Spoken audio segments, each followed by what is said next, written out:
maka mereka dihukum bunuh, disalib, dipotong tangan dan kakinya dengan bersilang atau diasingkan. Hal itu kata jumhur ulama, hukuman tersebut dilakukan terhadap para pengganggu keamanan. Kenapa? Karena mereka mengganggu. Jamaah yang dimuliakan oleh Allah, untuk hasil yang maksimal dalam menyaksikan video ini dapat menggunakan headset, earphone, atau alat bantu dengar langsung lainnya. Sudah, mari kita saksikan. Ayo, kembali ke masjid. Alhamdulillah. Alhamdulillahilladzi arsala rasulahu bil huda wa dinil haqq liyuzhirahu 'ala ad-din kullihi walau karihal musyrikun walau karihal munafiqun walau karihal kafirun wa kafa billahi shahida. Asyhadu an la ilaha illallah wahdahu la syarika lah wa asyhadu anna Muhammadan abduhu wa rasuluhu la nabiyya ba'dah. Allahumma salli wa sallim wa barik wa karrim ala hadha an-nabiyyil ummiyil karim wa ala alihi wa ashabihi ghurril mayamin wa ala sa'iri ummatihi ila yaumiddin. Allahumma salli wa sallim wa barik ala Muhammad wa ala ali Muhammad. Ibadallah, usi nafsi wa iyyakum bitaqwallah. Ittaqullaha haqqa tuqatih wa la tamutunna illa wa antum muslimun. Hadirin jamaah Jumat yang insyaallah mudah-mudahan kita semuanya senantiasa diberkahi dan dirahmati oleh Allah Subhanahu wa taala. Syukur alhamdulillah. Marilah senantiasa kita panjatkan kehadirat Allah Jalla Jalaluhu Subhanahu wa ta'ala atas semua nikmat dan karunia yang telah dilimpahkan kepada kita, terutama nikmat iman dan Islam. Nikmat kita dapat berpegang teguh, dapat istiqamah dan i'tisam bihablillahil matin. I'tisam, berpegang teguh kepada Al-Quran dan sunnah Nabi kita Muhammad sallallahu alaihi wasallam. Mana kita kalau berpegang teguh kepada dua pusaka ini, kita tidak akan tersesat dalam kehidupan kita di dunia dan di akhirat kelak. Salat salam tak lupa kita sampaikan kepada junjungan kita baginda Rasulullah Muhammad sallallahu alaihi wasallam, tauladan kita, guru kita, pemimpin kita dari dunia sampai akhirat, dan pemberi syafaat kita kepada kita insyaallah di yaumil qiyamah, nabiyuna wa nabiyukum Muhammad sallu alaihi wa sallimu taslima. Allahumma salli ala Muhammad. Pada kesempatan khutbah yang singkat ini, mari kita sama-sama mengingatkan diri kita sendiri,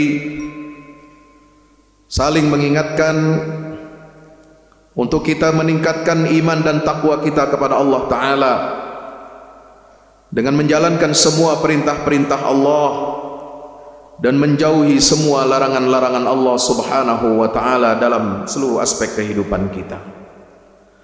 Masyarul muslimin yang dimuliakan Allah, tantangan peradaban yang dihadapi oleh kaum muslimin ini semakin hari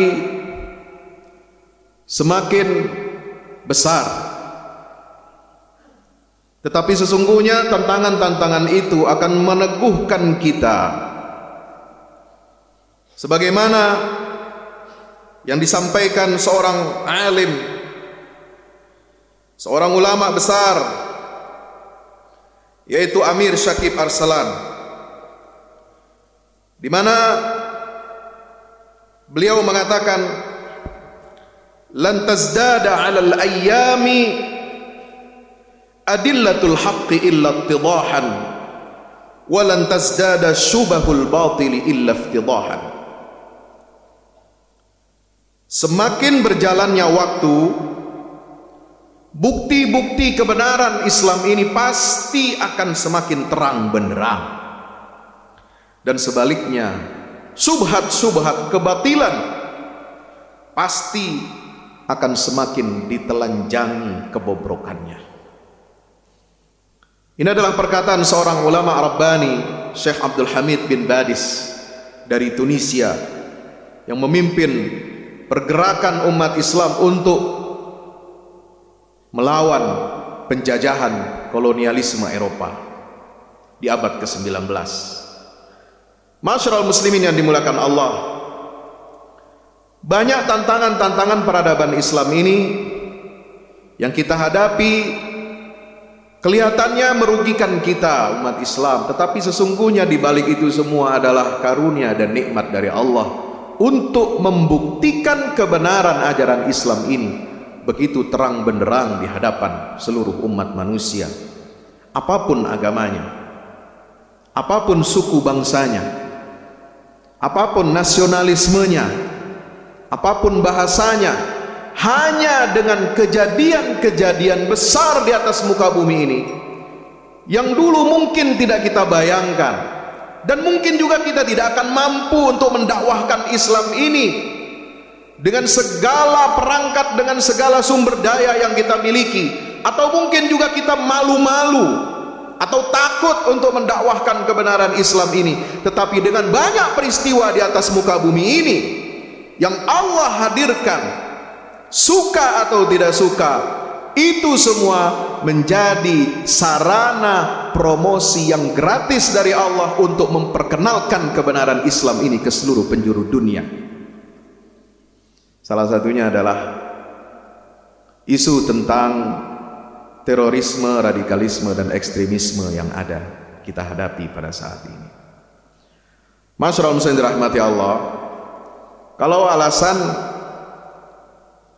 seseorang itu dikatakan sebagai teroris, radikalis, ekstremis, puluhan tahun lalu dia pernah pergi ke Afghanistan membantu saudara-saudaranya kaum muslimin, lalu sekarang dijerat dengan pasal undang-undang tindak pidana terorisme, maka ketahuilah berapa banyak pemimpin dan penguasa di atas dunia ini, terutama di negara-negeri Islam, yang saat itu memberikan lampu hijau untuk pemuda-pemuda Islam berangkat untuk berjihad di Afghanistan.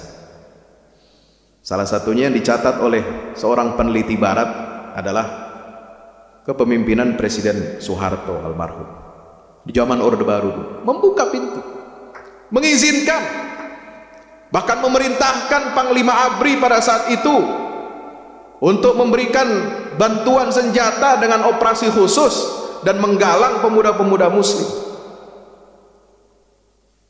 Ini semua dulu digerakkan oleh Amerika dalam perang dingin melawan Uni Soviet.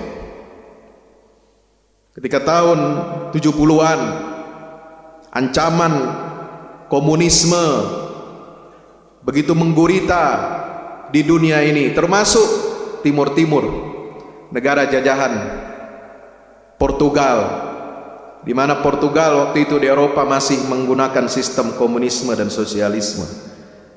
Negara jajahannya pun tidak lepas dari itu.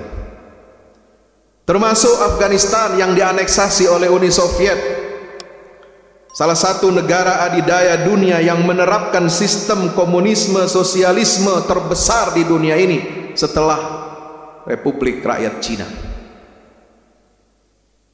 Bagaimana Amerika Serikat ingin mengalahkan rival musuh peradabannya Uni Soviet dengan tatanan sosialismenya, RRC dengan tatanan komunismenya, ingin dilawan oleh Amerika Serikat. Ada kesempatan mereka ketika menganeksasi satu negara saat itu berada di Asia Tengah, maka dilakukanlah mobilisasi besar-besaran untuk melawan proyek komunisme Uni Soviet ini dengan mengumandangkan semangat jihad melawan komunisme, ateisme, dan sosialisme. Wa makaru wa makarallah wallahu khairul makirin.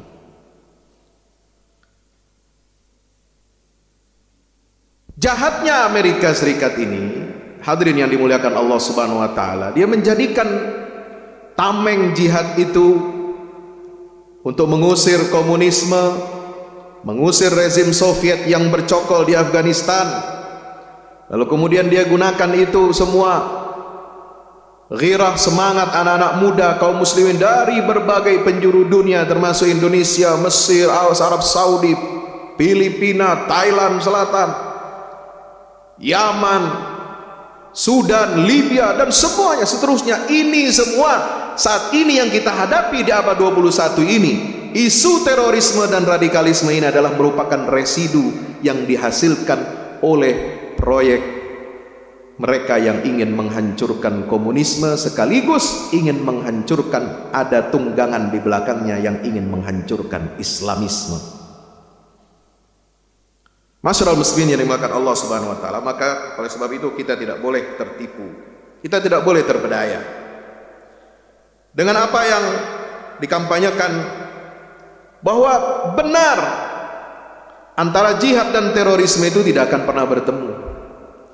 Kalau orang yang benar-benar dia berniat untuk berjihad di jalan Allah hanya ada di medan perang, di medan qital, dia tentu tidak akan menerapkan jihad di makna qital itu di wilayah-wilayah yang aman, tertib, tentram, dan merupakan darus silm atau darus salam seperti negara kesatuan Republik Indonesia ini. Kalau mujahid yang benar, dia tidak akan melakukan aksi-aksi teror, pembunuhan atau bom bunuh diri sebagaimana yang kita saksikan beberapa dekade terakhir di negeri kita. Karena Al-Quran begitu jelas, begitu terang benderang memberitakan kepada kita hukuman bagi orang-orang yang mengganggu keamanan, mengganggu ketertiban kaum muslimin atau negeri-negeri Islam. Di dalam surah Al-Maidah ayat 33 Allah Ta'ala berfirman, innama jazaa'ul ladzina yuharibuna Allah wa rasulahu wa yas'auna fil ardi fasadan ay yuqattalu aw yusallabu aw tuqatta'a aydihim wa arjuluhum min khilafin aw yunfaw minal ard dzalika lahum khizyun fid dunya wa lahum fil akhirati 'adzabun 'adzim. Balasan, hukuman, kata Allah, ini bukan kata kita. Ini bukan kata undang-undang manusia. Ini bukan kata undang-undang tindak pidana terorisme. Ini sudah diturunkan, diwahyukan hampir 15 abad yang lalu di Madinah.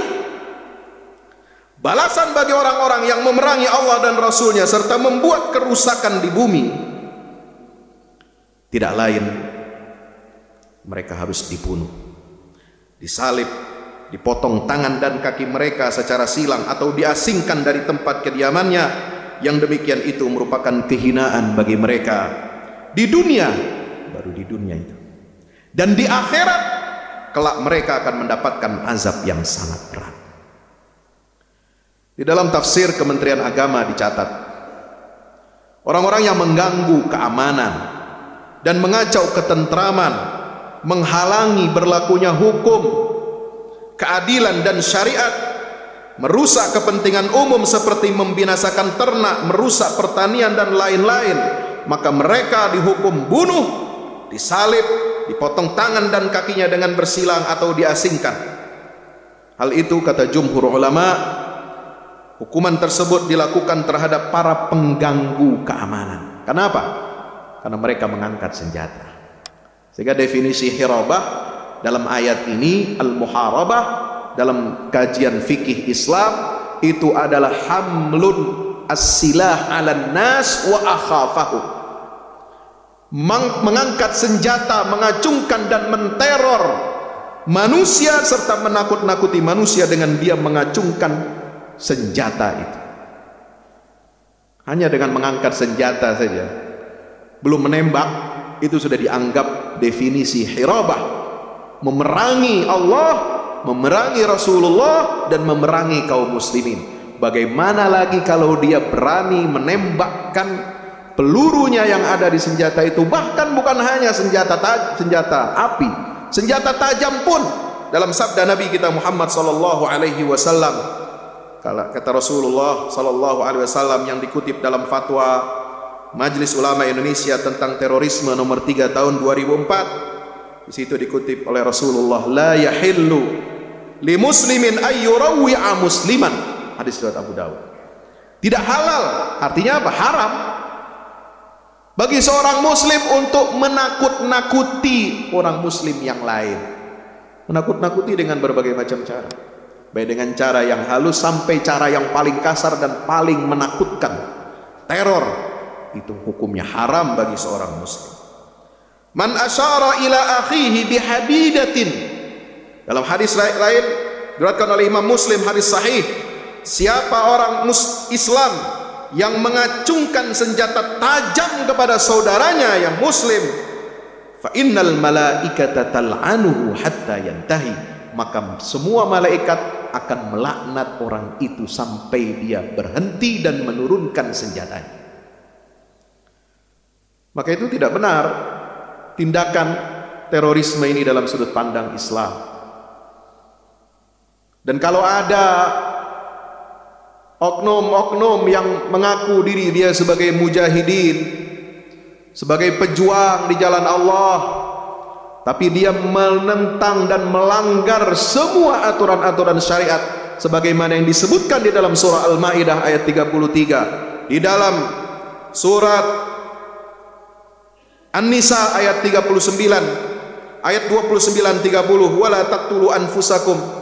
Kemudian dalam surat Al-Anfal ayat 60, kemudian dalam surat Al-Hajj ayat 39 sampai 40 tentang tujuan daripada jihad, dalam pengertian jihad mengangkat senjata untuk memerangi musuh, memerangi penjajah, memerangi orang-orang yang memerangi kaum muslimin. Udzina lil ladzina yuqataluna bi annahum zulimu wa innallaha ala nasrihim laqadir.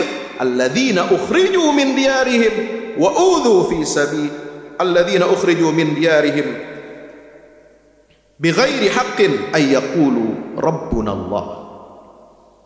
Ini semua aturan-aturan syariat yang ketat yang tidak boleh dilanggar oleh orang-orang yang senantiasa berjihad di jalan Allah Subhanahu wa taala. Tidak boleh. Haram hukumnya memindahkan hukum tentang jihad di medan pertempuran, di Darul Harb, untuk mengusir dan melawan orang-orang kafir yang memerangi umat Islam dan mengusir umat Islam dari negerinya. Kalau kondisi di Palestina sampai saat ini, dari tahun 1948 sampai sekarang, jihad satu-satunya yang masyru' di atas muka bumi dalam pengertian mengangkat senjata melawan penjajah, itulah jihad yang ada di Palestina. Atau dalam kondisi tertentu, dalam beberapa tahun tertentu di Afghanistan untuk mengusir penjajah Uni Soviet. Betul. Tapi setelah itu tidak ada, setelah negeri-negeri muslim itu kembali dalam keadaan normal, dalam keadaan damai dan tentram, haram hukumnya memindahkan hukum qital kepada negeri-negeri muslim yang aman dan damai. Dengan alasan ingin memerangi pemerintah, karena pemerintahnya juga sama dengan orang kafir. Dia togut juga itu katanya. Nauzubillah min dzalik. Pemikiran takfiri seperti ini harus kita tentang. Tidak sesuai dengan kepribadian Islam dan kaum muslimin. Karena Rasulullah melarang kita mengatakan, siapa orang yang mengatakan kepada saudaranya muslim itu kafir, maka kekafiran itu akan kembali kepada dirinya sendiri. Tidak boleh kita mengkafirkan sembarangan, kecuali dengan amarat, dengan tanda-tanda, indikator-indikator yang sarih, dan itu sudah ditegaskan, difatwakan dalam Ijtima' Ulama Komisi Fatwa tentang dhawabitut takfir, rambu-rambu pengkafiran, mana yang boleh dan mana yang tidak boleh. Kalaupun boleh, ada tanda-tanda cirinya kekafirannya jelas, itu pun untuk konteks sekarang dia tidak bisa dikenakan kepada per individu, tapi bersifat secara umum, general, ciri-cirinya yang kita terangkan. Sebab apa? Konsekuensi dari pengkafiran individu, apalagi yang dikafirkan negara yang di dalamnya masih berkumandang azan-azan di seluruh masjid di negeri ini. Kebebasan menjalankan ibadah salat, menjalankan ibadah puasa, menjalankan zakat, ada undang-undang zakatnya, ada undang-undang hajinya, ada undang-undang wakafnya, ada undang-undang perkawinannya, ada undang-undang pendidikan Islamnya, peradilan Islamnya, ada undang-undang tentang bagaimana perbankan syariah dan lain sebagainya, maka tidak benar dan sangat sesat, menyesatkan kalau ada pihak-pihak yang mengkafirkan negara ini. Maka itu hadirin yang dimuliakan Allah Subhanahu wa taala, kita harus kembali. Kalau kita ingin melawan dan memerangi terorisme, radikalisme ini, pertama adalah kita harus menguatkan fondasi ajaran Islam kita ini, agar kita dijauhkan dari sifat-sifat ekstrim. Karena sifat ekstrim ini dikecam oleh baginda Rasulullah SAW. Iyyakum wal ghuluwa fid din. Hati-hati kalian wahai umat Muhammad, jangan kalian mendekati sikap ghulu dalam beragama, ekstrim dalam beragama. Inna dina yusrun, kata Nabi SAW, agama itu mudah. Wala yushadad dina ahadun illa ghalabah. Siapa orang yang mempersulit ajaran agama itu, maka agama itu yang akan mengalahkan dirinya. Nauzubillah, thumma nauzubillah min zalik. Kita mohon perlindungan dari Allah Subhanahu wa taala. Kita harus bertanya kepada ahlu dzikir, kepada para ulama kita. Kita harus taat kepada konstitusi, undang-undang yang berlaku di negeri kita, mentaati aturan-aturan main, sampaikan aspirasi, perjuangkan aspirasi kita ini untuk menjadikan Islam ini berdaulat di negeri yang mayoritas beragama Islam ini dengan cara-cara yang konstitusional, dengan cara-cara yang benar, dengan cara-cara yang sudah disepakati oleh para ulama dan tidak melanggar aturan-aturan syariat Allah Subhanahu wa taala. Bukan caranya kita memaksakan aspirasi, misalnya dengan ingin menjadikan negeri ini negeri yang secara nomenklatur namanya negara Islam, undang-undangnya disebut undang-undang Islam, undang-undang dasar Islam dan sebagainya, tapi kita gunakan cara-cara teror, cara-cara yang bertentangan dengan aturan Allah dan Rasulnya, menakut-nakuti, menteror warga, menghancurkan tatanan kehidupan kita, merusak ketertiban umum, dan sampai juga mengorbankan nyawa orang-orang yang tidak berdosa. Bukan mati syahid di jalan Allah Subhanahu wa taala yang akan diraih, tetapi mati syahid.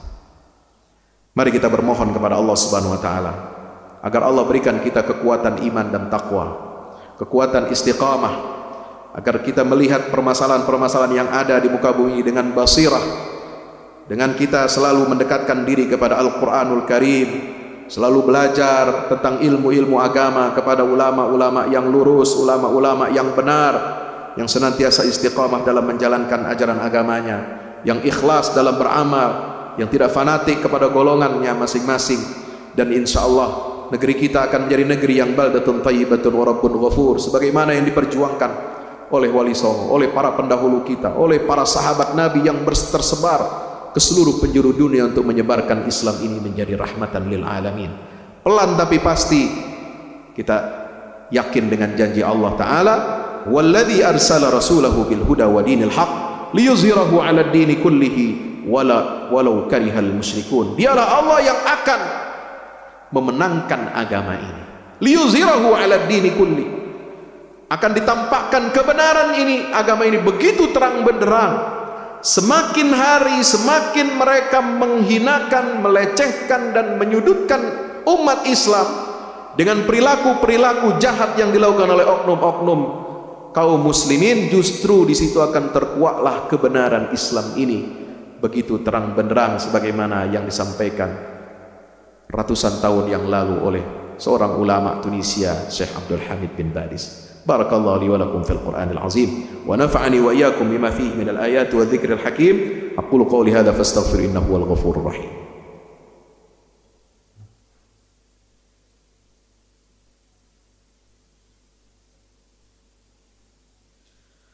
Alhamdulillahi wahdah sadaqa wa'dah wa nasara 'abdahu wa 'azza jundahu wa hazama al ahzaba wahdah. Asyhadu an la ilaha illallah wahdahu la syarika lah wa asyhadu anna Muhammadan 'abduhu wa rasuluhu la nabiyya ba'da. Allahumma shalli 'ala Muhammad wa 'ala ali Muhammad. Allahumma Ibadallah, ittaqullaha haqqa tuqatih wa la tamutunna illa wa antum muslimun. Ya'lamu anna Allah amarakum bi amrin bada fi bi nafsihi wa thanna bi malaikatil musabbihati bi qudsih wa thalatha bikum faqala ta'ala inna Allah wa malaikatahu yusalluna 'alan nabi ya ayyuhalladhina amanu sallu 'alaihi wa sallimu taslima. Allahumma salli 'ala Muhammad 'adada ma ahata bi 'ilmu wa khatta bi qalam wa saw kitabuk warḍa Allahumma 'an sadatina arba'atil khulafa'ir rasyidin Abi Bakr wa Umar wa Uthman wa Ali wa sairus sahabat wat tabi'in wa man tabi'ahum bi ihsanin ila yaumiddin. Jangan lupa baca surat Al-Kahfi. Surat Al-Kahfi ini akan melindungi kita dari berbagai macam fitnah, terutama fitnah-fitnah di akhir zaman seperti tadi. Mari kita tengadahkan dua tangan kita ke hadirat Allah Subhanahu wa taala dengan hati kita yang ikhlas, berdoa di hari yang mulia dan barakah ini. Allahumma ighfir lil muslimin wal muslimat wal mu'minin wal mu'minat al ahya'i minhum wal amwat innaka ya rabbana sami'un qaribun mujibud da'awat. Allahumma ansuril islam wa 'izzal muslimin wa 'ali bi fadlika kalimatil haqq ila yaumiddin. Allahumma ansur man nasara ad-din wa khudhul man khadhala al-muslimin. Allahumma arinal haqqa haqqan warzuqna ittiba'ah wa arinal batila batilan warzuqna ijtinabah. Rabbana la tuzigh qulubana ba'da idh hadaytana wa hab lana min ladunka rahmah innaka antal wahhab. Rabbana ighfir lana dhunubana wa kaffir 'anna sayyi'atina wa tawaffana ma'al abrar. Rabbana ighfir lana dhunubana وآتنا ما وعدتنا على رسلك ولا تخزنا يوم القيامة إنك لا تخلف الميعاد. ربنا هب لنا من أزواجنا وذرياتنا قرة أعين واجعلنا للمتقين إماما. ربنا آتنا في الدنيا حسنة في الآخرة حسنة وقنا عذاب النار. وصلى الله على محمد وعلى آله وصحبه وسلم والحمد لله رب العالمين. Ayo kembali ke masjid.